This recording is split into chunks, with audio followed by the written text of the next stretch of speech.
Bien, donc j'ai accepté comme ancien permanent syndical de signer la pétition et en fait et cet appel parce que c'est une préoccupation que j'ai depuis longtemps et je connaissais les projets de l'APED depuis un certain temps aussi. J'ai été toutefois un tout petit peu surpris par l'intitulé Bonne école. C'est un intitulé qui m'étonne un peu, même si je sais que je peux faire confiance à la PED, hein. Mais l'intitulé Bonne école est celui que tous les adversaires de la mixité sociale ont mis en avant.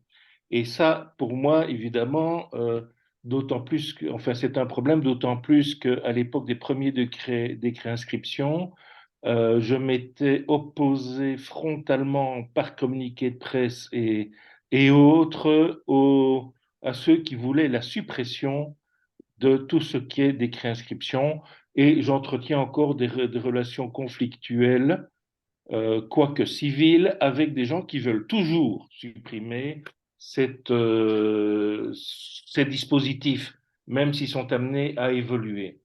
Alors, pour moi, je veux dire, la mixité sociale est indispensable, mais je me pose quand même un certain nombre de questions.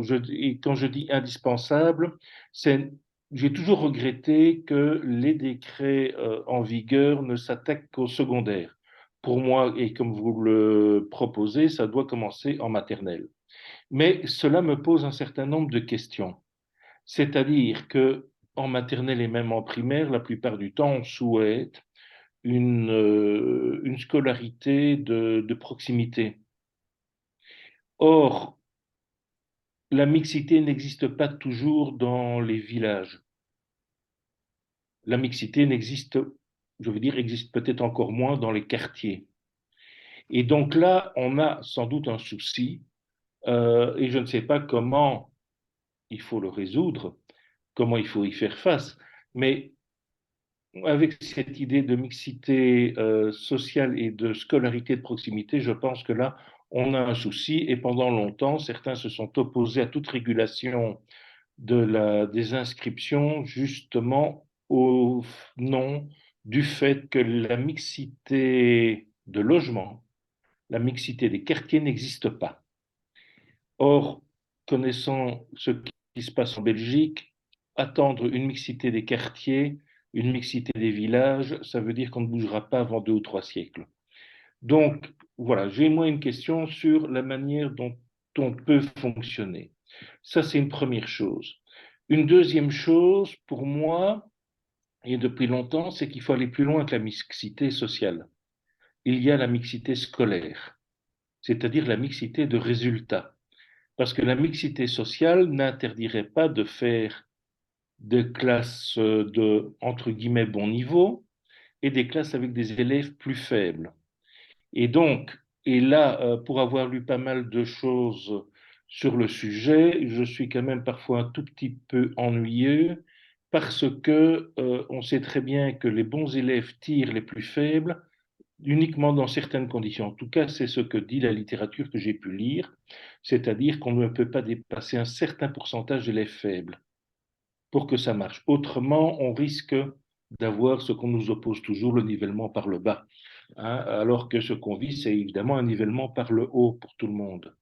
Donc ça, pour moi, ça c'est un véritable souci.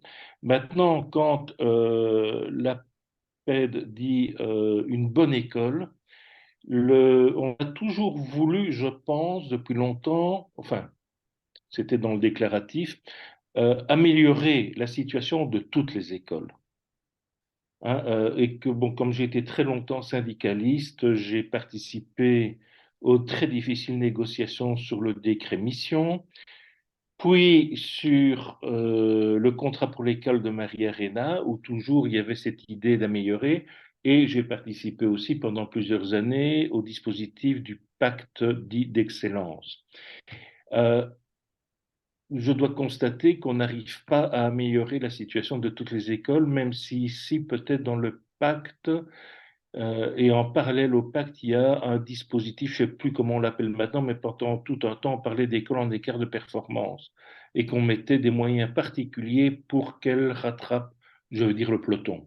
Mhm. Euh, je pense donc que pour moi, un décret inscription pour la mixité sociale et même peut-être pour la mixité scolaire, c'est indispensable, mais ce n'est sans doute pas suffisant. Il faut aussi pouvoir améliorer la situation de toutes les écoles.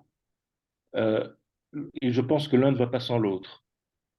Donc, un reproche qu'on avait fait à l'époque à Marie Arena, c'était de ne s'occuper que de l'inscription et pas du niveau, de l'amélioration du niveau de chaque école. Donc voilà, ça pour moi, il y a là, il y a derrière cela un souci. L'autre aspect, évidemment, bonne école, pour moi, c'est aussi un indispensable que vous n'abordez pas ici, mais je sais que vous l'abordez par ailleurs, c'est tout de même le contenu et les objectifs de l'école.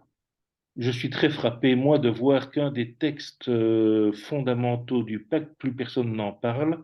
C'est un texte qui a été sorti en juillet 2015, ça fait déjà 8 ans, et qui visait les finalités et les objectifs pour l'école du XXIe siècle, où on mettait un certain nombre de choses pour l'esprit critique, pour tout ce qui était éducation à la démocratie, à la citoyenneté, etc.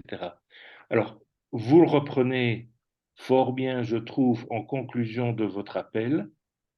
Euh, mais il faudra sans doute un peu plus un jour développer cet aspect-là. Et je me réfère toujours, moi, à ce que disait déjà Philippe Mérieux dans un de ses livres il y a 25 ans, hein, que l'école ne devait pas servir à former des guerriers pour la jungle libérale.